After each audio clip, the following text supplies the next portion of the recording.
अस्सलाम वालेकुम। हमने पिछली क्लास में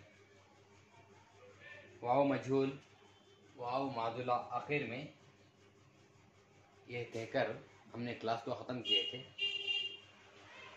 कुछ वजूहात की बिना पर चंद दिनों के लिए क्लास रोकना पड़ा। इंशाअल्लाह अगले क्लास में मुस्तकिल रहेंगे। इसके बाद याए मादुला के बाद याए मारूफ है। याए मारूफ देखें, जो ई को खूब खींचकर पढ़ी जाए तो इसको याए मारूफ कहते हैं। याए मारूफ क्या है? यहाँ पर देखिए, जो ई को खूब खींचकर पढ़ी जाए तो इसको याए मारूफ कहते हैं। जैसे मिसाल के तौर पर लड़की, बकरी, चील, खीर, शीर, मीर वगैरह।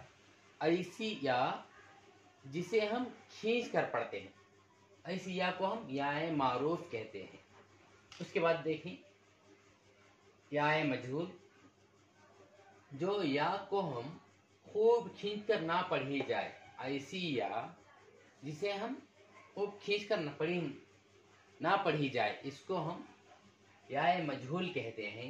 जैसे बैल, हम बैल कहकर नहीं बोलते, बैल, तेल, मेल वगैरह।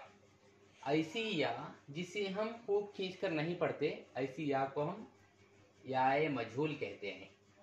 उसके बाद हाय मलफूजी। हाय मलफूजी ऐसी हा जिसे हम खूब खुलकर पढ़ते हैं। ऐसी हा जिसे हम खूब खुलकर पढ़ते हैं। जैसे आह, खूब खुलकर पढ़ते आह, जैसे कहो वगैरह। ऐसी हा जिसे हम खूब खुलकर पढ़ते हैं, ऐसी हा को हम हाय मलफूजी कहते हैं। क्या कहते हैं? ऐसी हा को हम हाय मलफूजी कहते हैं। उसके बाद हाय मख्फी, जो लफ्ज़ के आखिर में आए, जो लफ्ज़ के आखिर में आए और खुद ना पढ़ी जाए बल्कि अपने पहले हुरूफ की मदद से पढ़ी जाए, अपने पहले हुरूफ की हरकत को जाहिर करते हुए पढ़ी जाए। जैसे नामा, जामा वगैरह।